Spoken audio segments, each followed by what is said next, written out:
মাকে সাক্ষী রেখে আবারও আরেকবার বিয়ে করে ফেললাম। কেন বলছি বলো তো?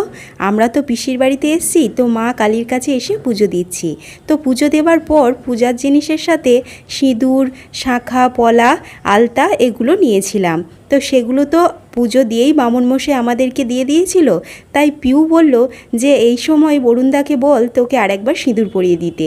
তো মায়ের সামনে ও আমাকে আরেকবার সিঁদুর পরিয়ে দিল। সত্যি এটা আরেকটা অন্য ধরনের অনুভূতি হলো। তারপরে দেখো পিসমশাই আমাদের সবার জন্য আইসক্রিম এনেছিল। আইসক্রিম খেয়ে বিকেলবেলা আমরা চলে গেলাম জেডি বাজারে, মানে যেটা জয়নগরে আছে। ঈশানকে দেখো এখানে এসেও দুষ্টুমি শুরু করে দিয়েছে। এখানে তো দুষ্টুমি করছিলই, তারপরে ঈশানের কাণ্ড দেখো তোমরা। না না না আমি দিয়ে দিচ্ছি না, না না আমি দিচ্ছি না।